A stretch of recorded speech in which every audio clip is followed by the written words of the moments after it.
always cut away from yourself. Yes, I know. Who said that? You did, just then. Are you feeling okay? No, old chap. I mean, who first said it? I don't know. Neither do I. Somebody must have been the first. One imagines so. Some poor fellow, I expect, cut towards himself. One does rather hope you recovered. Funny, isn't it? What is?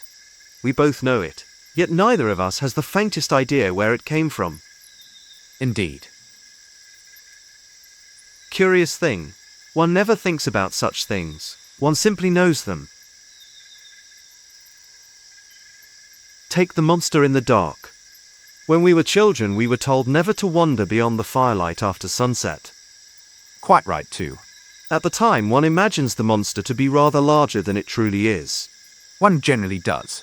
Then one grows older, sees the tracks for oneself, hears them at night, and realizes there was a perfectly sound reason for being told.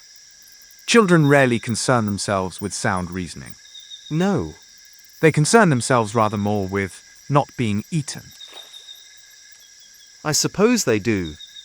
Curious, isn't it? In what sense?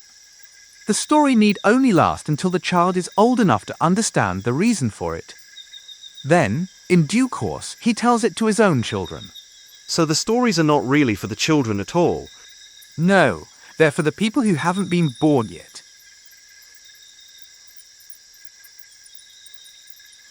Do you remember, a few summers ago, when we all gathered to build the new henge? Perfectly, why? One imagines it shall remain there for a very long time. One imagines precisely the same thought occurred to the people who built the previous one. Ah, yes. I hadn't considered that. It's rather humbling, isn't it? One spends weeks erecting something one imagines to be wonderfully permanent, only to discover one is merely the latest custodian of an idea considerably older than oneself. The old henge had almost disappeared. Quite. Only a handful of stones still showed above the earth. Everything else had been reclaimed. I wonder who first thought of building one. I doubt anyone shall ever know. Stone is patient, old chap, but the earth is more patient still. Given sufficient time, our splendid new henge shall prove no more permanent than its predecessor. Unless, of course, one chose a rather larger stone. The carved circles, those great outcrops across the valley. Some of those rocks have surely stood since long before the oldest henge. The carvings upon them are already exceedingly old. One suspects they shall remain there for a very great while yet. Oh, I dare say they shall. Provided, of course, there remains somebody who knows what they're for. My dear fellow, everybody knows what the circles are for. Indeed, just as everybody knows, one ought to cut away from oneself. And yet, neither of us can say who first discovered it, nor who first thought it worth repeating. Knowledge appears to travel rather well. One scarcely notices it moving from one mind to another. One generation simply assumes the previous has always known, which raises a rather uncomfortable possibility. If knowledge may travel, might it also lose its way? Well, it would appear we've come full circle. Come, entirely intentional. It's curious, though. We've spent the better part of the afternoon searching for permanence, only to discover that stone possesses rather less of it than one first imagines. Quite so. Stone may endure for centuries. Understanding is considerably more fragile. Which does, as you rightly quipped, rather return us to stories. Not because stories themselves are remarkable, but because they appear to carry something remarkably well. Experience, not merely what happened, but what ought to happen next.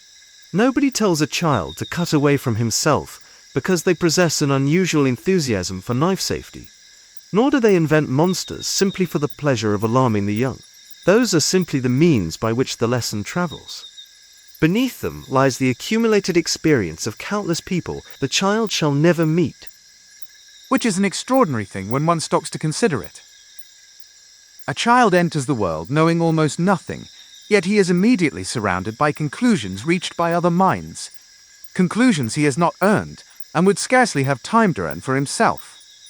Quite. He inherits them. Not his father's alone, nor his grandfather's, but everybody's. Good heavens!